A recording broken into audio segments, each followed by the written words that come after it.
When I embarked on my no buy in 2020, my ultimate goal was to change my shopping habits, to change how I shop, how I buy things. And right now, we know we're in March 2024. It's been a full 3 years and some months since I completed that no buy year. I've learned a lot over the years, and over the past 4 months in specific, I've been diving deep into the literature, academic journals, behavioral science in specific to really look at what the science says about our behavior and habits. So, needless to say, how I would tackle changing my shopping habits is different now than it was 4 years ago. Not just because of that knowledge, but also personal experience. So, in this video, I'm going to talk about what I would do today in March 2024 if I were changing my shopping habits for the first time. In this video, we're going to focus mostly on the beginning stages. What would I do first? Where would I start if I were tackling this right now? And the reasons for that are pretty practical. The first is that to detail an entire journey is going to literally take hours. The first iteration of this script attempted to do something like that, and it was just too much. Also, for me to detail like a 100-step plan or like a 1-year plan, even a 6-month plan, can be overwhelming. Like there's going to be so much information that's going to be put at you that it can be overwhelming. You don't necessarily need to know step 50 when you're on step 2. So we're going to focus on, the first handful of weeks or months or the first handful of tasks to get you started, and what to do after that. We're going to have some general advice on that in this video, and you'll be able to take it as it comes and learn more as you go. Maybe I'll make a part 2 of this video. So let me know if you'd be interested in that. We're getting into the video now, and I would love it if you would subscribe to catch more content like this, more conscious consumer content, using what you have content, contentment. I'm really the place on the internet, the gal who wants to help you stop shopping and, find contentment with your life and your stuff. If you like what you see here or you want to support the channel, you can do that with Buy Me a Coffee or liking this video, sharing this video, commenting. We also have a membership where you can get early access to all the videos. So let's get into it. All right. The first thing I would do, the main, important step 1 thing to do is to learn about your behavior. I would want to learn as much as I could about why and how I shop. And how successful you are here will determine or impact your ability to make change. This is a step that is so often skipped, or it's glossed over and not given enough time. Because people often what they want is the result. They want to do something that feels like they're making a change. They want to be in motion. And that's often why people go to no buys or even a low buy or that kind of project, because it's an action step that you can take and it feels like momentum. You want to be successful, but not just today or for the next 6 months. To me, success looks like long-term success. And to have long-term success, you need to learn skills and habits. In my opinion, journaling for 5 or 10 minutes is just not enough. It's not you're not going to gain enough knowledge to set yourself up for long-term success. It's a great place to start. And if you're somebody who is hesitant about journaling, one of the reasons why it's the people who are perhaps resistant or disinterested in the self-help genre can feel like journaling is part of that. I do think that journaling has been co-opted a little bit in the cop-out answer to a lot of things, but journaling helps you build critical thinking skills and observation skills. And we're going to talk about the necessity of both of those things later on. So if you're somebody who's I don't really like journaling, you can think about it as a way to build necessary skills. To be clear, the point of this stage, the learning stage, is to gather as much data about your shopping as possible. That's task number 1. You want to collect this data so you can then strategically start changing your behavior. You can't change what you don't know. And right now, today, as like a day one, you know something, like you know enough to get you started, you know enough to put you in a direction, but you probably don't know the ins and outs and the whys, which is exactly why we're learning. Although it would be tempting to go on a no-buy, I wouldn't. And I wouldn't recommend this as a day one strategy. I know with hindsight that I'm not the kind of person who thrives in this environment and quitting cold turkey. And the research I've done really validated how, I felt over the past 3 years. The research I've done suggests that the majority of people are successful in long-term habit change through slow, incremental, and like increasingly difficult, progressively challenging habit change. So statistically speaking, most people in this video or most people watching will be successful through like a low and slow method. No buys can save you money, and there is a time and a place. I am still a fan of them in specific contexts. This is just not that context. If you come out of this video and you're sick of me saying you need to learn habits and skills, then I feel like I've done my job. So I'm sorry if I'm like, beating a dead horse a little bit, but we need to know which habits and skills to start off with first. Like which ones are the most important and most necessary for me or for you? Which ones would be the easiest or the most difficult to change or tackle? So you observe your behavior to figure out which ones go first. Which ones do you start with? And at this stage, I wouldn't jump the gun on a solution either. Like just because you've learned some information doesn't mean that you go automatically into a change, because I think that we need to be strategic about changes too. And here's one example to illustrate my point. A traditional recommendation for impulse buying is to wait. The two most common timeframes I hear are 24 hours or like a week, something like that. This is a good recommendation with real science behind it.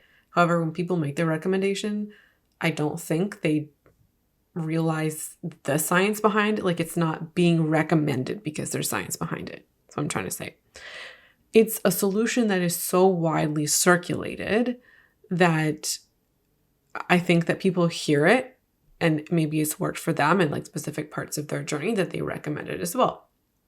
But many people cannot start off with a week or even with a few days or even with a full 24 hours. In a 2023 scoping review, researchers found that progressive delays, or you progressively increase the waiting period, like over a duration of time, saw a 65% success rate. And when combined the progressive delay technique with distractions, they saw a 90% success rate. Progressive delays are a hallmark tactic in behavior change. There's a lot of reasons why. Progressive delays are a hallmark in behavior change. One of the reasons is because it builds up self-control resources. Very fascinating subject, not for right now. Waiting 1 week or waiting a few days goes against established procedures, stuff that is like well known to work. Just because somebody else can wait 48 hours or a week doesn't mean that you can, or that this is the solution to try today. So you're on Instagram or YouTube, you come across the wait 24 hours or a week rule, you decide to try it and you fail. And then you can assume that that strategy just isn't for you because it didn't work. Or maybe you think that there's something wrong with you because it didn't work. Brainstorming or trying solutions without the knowledge of the skills that you currently have, the skills that you need, or knowledge about how you shop is a bit like putting the cart before the horse. This raises the question, how do you learn and what do you learn? So we're first going to talk about the what, and then we'll talk about the how. You learn from doing. So you're going to focus on skills and practice them as often as you can every day if possible. The first skills to learn or strengthen are observation and critical thinking. I would need to get good at observing my own behavior and also doing so without judgment. Being able to see what you're doing. So you can learn about it and you can think about it and make connections. These are two skills that go hand in hand and that you can practice together, and I think complement each other really well. So here are two things to know about critical thinking. The first is that habits exist to remove cognitive load. So basically, you think less about what you're doing, if not at all. So you don't have to constantly spend time and energy thinking about all the everyday behavior that you're doing. Habits are often invisible for this reason because you are not thinking about them. Habits do change the way that you think, and they create situations specifically so you will think less. And not just that, but they remove possible alternatives and solutions. What this means is that your habits are going to be difficult to spot. This does not mean impossible or that you can't do it. You may know something like, I don't spend money the way that I want, or I'm spending too much money right now, but you might not know why because your habits are invisible. Just because you don't know right now at day one doesn't mean that you are incapable of knowing or figuring out that answer. The way you figure out that answer is to get good at observing, to learn the skill of self-observation in specific. The second important thing to know or remember is that most of us are capable of critical thinking. We're just out of practice. And you might just be out of practice in one or all facets of your life. You might think critically at your job and are really good at that in that context, but you don't apply it to other facets of your life. And so with shopping, there is a good likelihood that your critical thinking is not happening. And if it is, it's happening at a smaller rate. This is in part due to habits. Habits, when they are formed, as we just talked about, reduce or eliminate critical thinking. The good news is that this is a skill that you can develop or strengthen.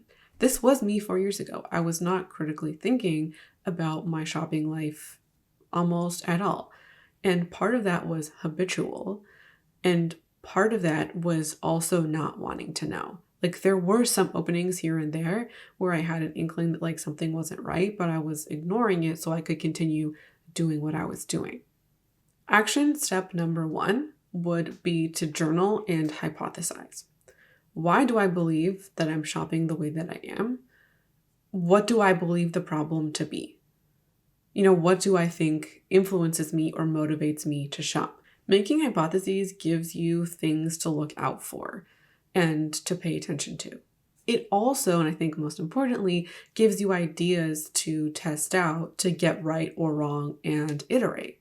This is kind of like me telling you that the majority of cars on the road are black. You can go out and you can start noticing now that you have this very simple idea in your mind, and maybe you'll start counting cars or the colors that you see, and you can with, fair amount of ease, be able to suss out if that's true or not. Then you realize, actually, the majority of cars aren't black. All right, then you can create a new hypothesis. Well, the majority of cars are this color. Or all colors of cars are equally present. Maybe there's like 4 common types. You get my drift. Making hypotheses makes you more aware and vigilant, and this is the first step in observing and also reintroducing critical thinking back into your life. According to behavioral scientist Wendy Wood, awareness of your actions is a great way to spot and disrupt habits. So you've done your journaling. We've done that. And action step number 2 would be to begin observing. I would use a spreadsheet or a worksheet, something like the one you're seeing on the screen, that tracks all or some of the purchases I make. Depending on my hypotheses, I might track specific categories or all, and I would also implement reflection questions that are built in every week. I could be more specific to daily, but that could potentially be overwhelming. So perhaps start with the weekly, and if you don't feel like you're getting enough data or you're learning enough, maybe you move to twice a week. You can also automate processes like this by setting up templates in Notion that, populate something new every day or every week. Maybe you check your spending log every Sunday or every Sunday morning when you're making your coffee so you can build a habit into your daily life. This is really a data collection process where your job or my job is to collect and observe, not judge. If you are collecting data on, let's say, traffic accidents, maybe in your area, you would do that with some objectivity. You wouldn't be judging the data you collect or the people that you learn about. And although it's harder to do for ourselves, we still need to bring that mentality, because when we judge ourselves, we can be less honest, and we need honesty in order to see the forest for the trees. You can't change if you can't be honest with yourself. And often when it comes to judgment, like what we're afraid of is that honesty. I have a whole video where I talk about this. I'll link it. And it's a fabulous video if I do say so myself. And the point of this observation as well is not to change what you're doing. You might be inclined to change it because you're being watched, kind of like, I don't know, if your boss is watching over your shoulder, you might not be on your phone or, look more involved. We want to have our behavior as natural as possible to reflect our daily life. Now, if I was at this stage and I was still having a difficult time spotting my habits and my behaviors, I would do a time audit. And I've actually done this in the past year. The last time I did this was last summer, like roughly around August, September. And a time audit is when you fill in what you're doing for a day. And I would say probably half an hour increments. There are a couple of ways to do this. You could use like a populated spreadsheet that has half an hour increments and then like you write in it. I'll show you an example. Or you could do something on like Google, like the Google Calendar, where you add in events as they occur. I have actually done both. I did the Excel version in January. And then the one in the summer I did was the Google Calendar one. And with this, you would put in everything that you've done. So if you wake up and you open your phone to scroll before you're out of bed, you'd put that.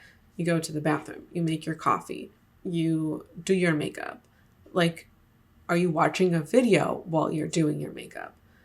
You would be as kind of like specific as possible.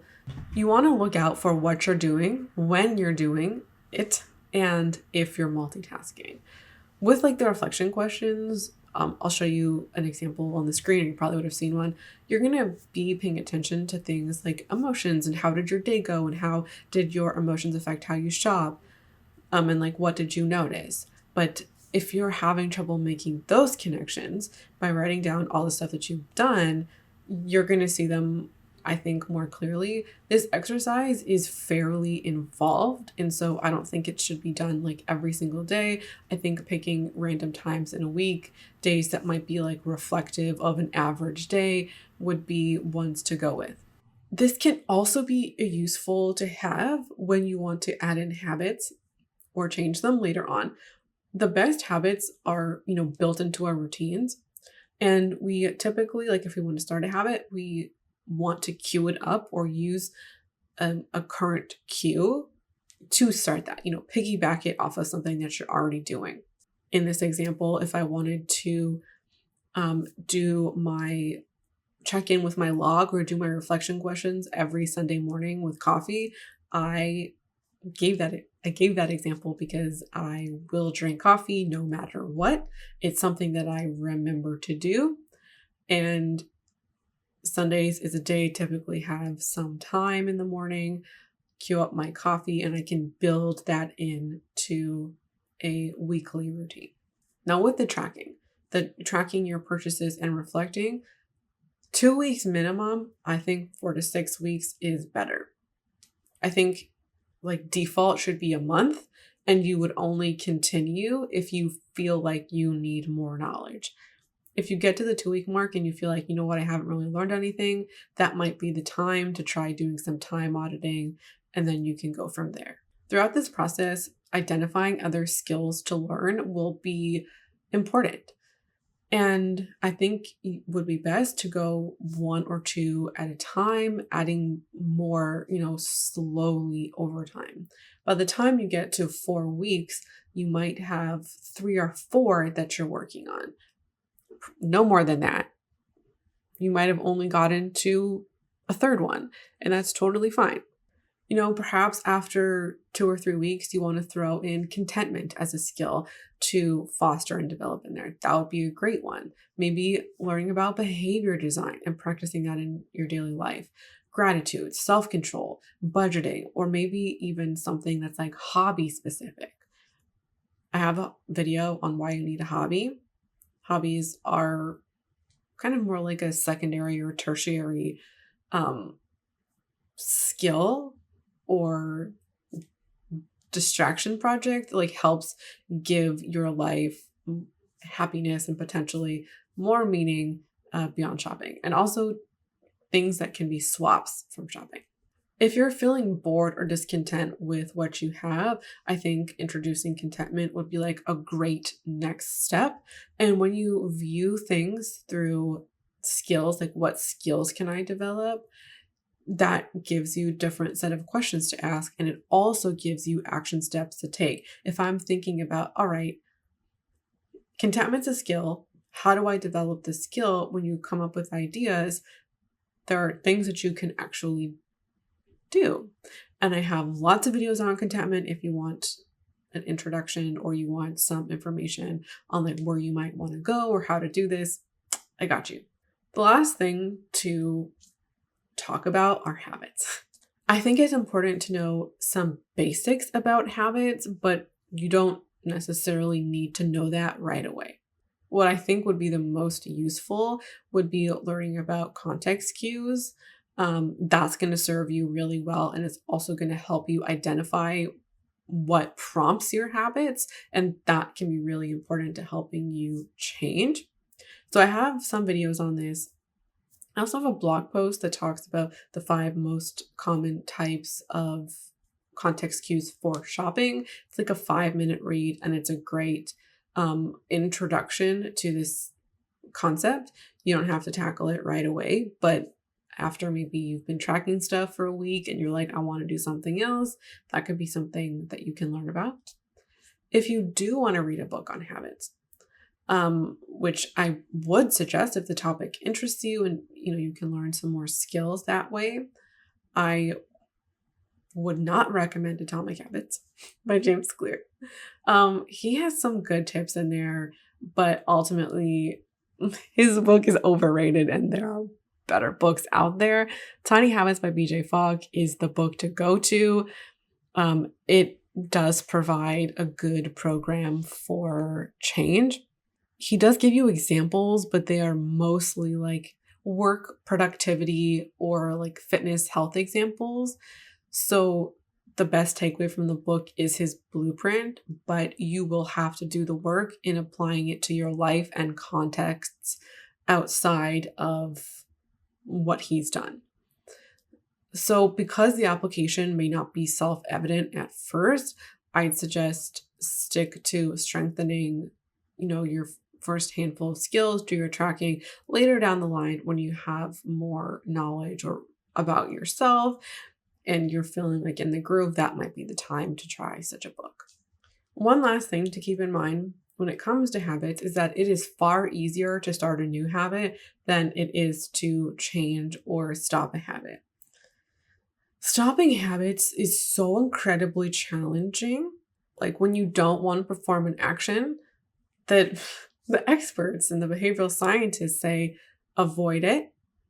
It's like number 1, swap it is number 2, and then number 3 would be, stopping it. I would absolutely recommend with stuff that is new, like starting good habits, starting new habits.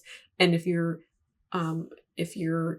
doing this for the first time, that, in my opinion, would be the outlook. Like, what are the things that I can do that are new? What are things that I can start? You gain some momentum, you gain some skill, and then maybe you consider swapping things. There are strategies that work. They're just not that effective. Like there are things that are more effective. Stopping is just more difficult to do. That's my point. You know what's funny? I feel like I have to share this fun fact with you. When I was researching this, and I was the behavioral scientist said the best method, I think this might be from Wendy Wood. She's like a prolific behavioral scientist, like who's written a lot on habit change. I'm fairly certain it was her who said that like so far the best method to stop unwanted habits is to say in your mind, don't do it. Like I'm not faulting her. I say that to say that there are just fewer options. I also think this is one of the things I'm working on right now is the differentiation between like one-time actions and habits and like smaller habits. And I also don't want you to discount one-time actions because one-time actions, like we were talking earlier about, getting progressively more difficult in our habit change. One-time actions are like the smallest behavioral iteration that you can get to. So you can build on momentum with doing like a cluster of one-time actions, like one after the other, and then maybe after 3 or 4, 5, 6, 7, however many, then you go for habits. And so one-time actions are exactly as they sound. They are a thing that you do one time that are not repeated. So an example of a one-time action would be calling your credit card company to get a reduced rate or calling to consolidate your debt, asking your boss for a raise. Those are all one-time actions. So when you're thinking about, what are the first things that I should do, I would personally start with one-time actions. And I have a whole video on like the golden behavior method. This would be the method that I would do in order to figure out what the things I should start changing. This is actually I'll put it on the screen. The method is actually an action priority matrix. In essence, you would brainstorm ideas to change how you shop. So you spent time observing your behavior, like you figured out what some of the problems are. You would then brainstorm ideas for how to tackle these behaviors, either one-time actions or habits. And you brainstorm, you think as creatively and as largely as possible. Then you plot your ideas on this matrix. So you would start at one of the axes and you would move it left or right based on like degree of difficulty and level of impact, or left or right, up or down. So you'd start on one axis, and if it's something you think it's feasible, you can get yourself to do it, then you would move it towards the yes, I can, easy to do section. If you think it's going to be difficult, you move it towards the no, I can't. If you think it's going to be high impact, you move it up. If you think it's going to be low impact, you move it down. The stuff in the top right quadrant is going to be your high impact behaviors, stuff that you think that you can actually do that will have a change. This should be a mixture of one-time actions and habits. You would pick the stuff that is the easiest to do, most likely one-time habits. You start from there and you build your snowball. So that's the take. That's what I would do if I were tackling this first. My approach in 2024 is science-backed. It's also, I have experience to know what worked for me. And ultimately, like what I found is that like my experiences aren't unique, that so many people share my experiences. Of course, not everybody. And that there's, well-founded reasons why, cutting out shopping cold turkey is not that effective. And of course, there's things like shopping addiction that play in as well. If you think that you may have a shopping addiction, I encourage you to seek professional help, and using resources like mine is like not the time. I'm not the person for you. That's my opinion. That's it for me today. Thank you so much for watching. I loved hanging out with you and talking habits and talking shopping, changing how we shop. It's like a genuine passion of mine. I would love it if you would subscribe to catch more content like this, and I hope to see you again around here soon. Bye.